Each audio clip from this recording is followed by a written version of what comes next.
I'm a ranter. I've always been a ranter. I'm really opinionated. If you leave a question in my comments that you just want to throw at me and just kind of see how I tackle it, you're welcome to do so. Leave questions in my comments. It's great. I appreciate that. I don't mind at all. I'll tackle them. I'll get around to it sometime. I don't know when. I'll get it around to it sometime. I will answer your questions if you throw questions in my comments box, okay? Everybody wants to talk about health coverage. Let's talk about it. I've got an insurance policy through a private health insurance company. I won't tell you exactly which one. I have a newborn baby, okay? My wife and I have a newborn baby. We also have a 3-year-old. Now, $5,000 maternity deductible.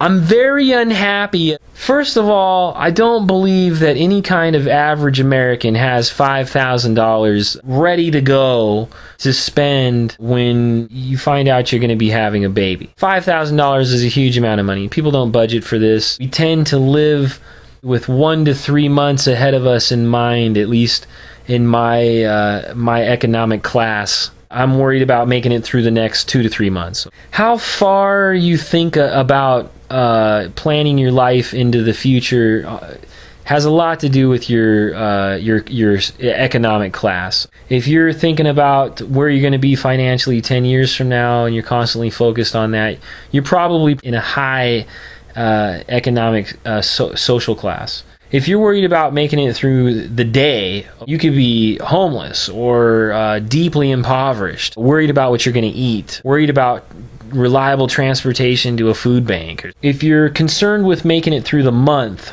okay, that's probably, in my opinion, the middle class in America at this point. Okay, they're worried about making it through the month. They have X amount of income and Y amount of money going out, and the difference between those two amounts of money have become so slim it's scary. So, and then we've got these deductibles. Well, I never remembered any kind of a vote for a $5,000 deductible. I could see how a board of directors of men and women who are in their 50s and 60s and their kids are already raised and grown up. Oh yeah, they don't have a problem sticking a $5,000 maternity deductible on a young couple in their 20s or early 30s. Oh, they don't have a problem with that. Well, of course they don't. Their kids are already grown up. I'll tell you what I'm sick of in this country is I'm sick of these silver spoon-fed folks who are leaders in the community in their 50s, 60s, 70s, some in their 40s, who are making it impossible for those who are in their 20s, in their 30s, sticking these $5,000 deductibles, $10,000 deductibles, sticking $2,500 deductibles on people who are making $8 an hour. This is cruel. This is where it becomes cruel. So let's talk about healthcare coverage. If there was wide sweeping regulation, would it cost us more money? Yeah, it probably would. If there was wide sweeping competition, would the prices go up? Would we pay more? No. You will never pay more for something because of more competition. Now, we see this in the news all the time. A company is buying another company. Don't get excited and happy when you see a company buying another company. Don't cheer that on. In fact, call the newspaper, call the news station, and tell them that they should consider shedding it in a negative light that companies are buying each other and merging. The typical person on the street, the consumer, is going to lose out when companies merge. If you have 4 companies in a certain type of business, a certain type of industry, they're competing against each other. They're competing with price, better prices for the consumers, better prices for their clients.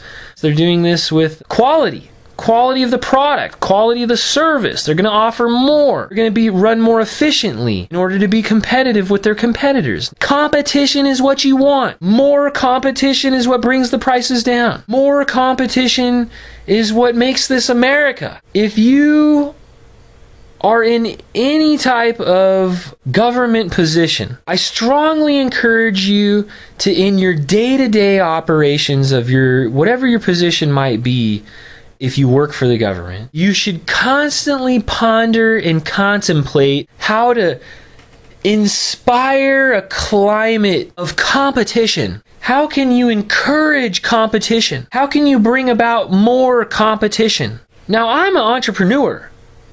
I'm a business owner. Why would I say something like that if competition would make it more difficult for me to make a profit?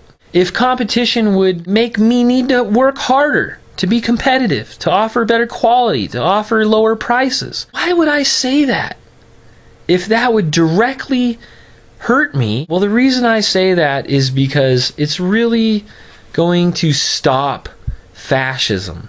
The more that one company or two companies are the leaders in the majority of an entire industry, rather than 10 to 12 companies making up an entire industry, they're going to run out of directions in which they can go to earn more profits. And when they run out of those directions, it's going to come at the expense of the consumer. There's going to be price fixing. Look at it this way. If 3 guys have to go out and play golf in order to make agreements on raising prices, they're playing golf saying we all need to make more money. Maybe it's illegal, okay? But this is the taboo white-collar activity that nobody's talking about. You're going to hear it here. You might not hear it on the news. You're going to hear it here. If 3 guys got to go play golf in order to agree on price increases, instead of 10 guys going to play golf, let's face it, 10 guys aren't going to show up to play golf to make some kind of an agreement. There's going to be 2 or 3 people who don't show up, who don't take their prices up. They take it as an opportunity to seize the competition, to offer better quality, to offer lower prices. Maybe one person who went to play golf in the 10 decides, oh, right when these other guys take their prices up, that's when I'm going to take my prices down. And I'm going to increase my quality and monopolize on the market. That's competition. That's free market. Okay, I love it. I love it.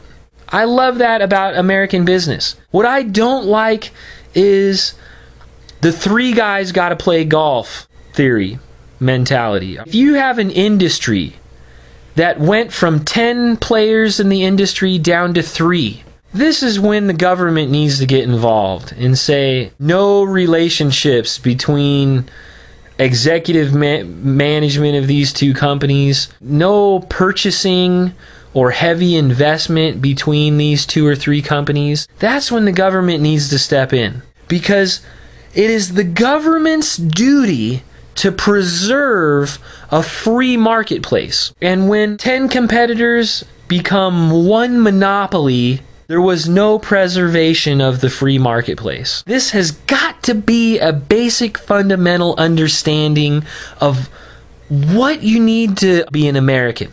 A lot of people just have jobs, but there's business people who really understand business. There's always going to be these people who truly, deeply understand business, who are going to let you in on the big secret. I'm letting you in on a big secret. We as consumers, as Americans, as citizens, as the populace, we are better off with competition being heavy and competition being strong in every industry.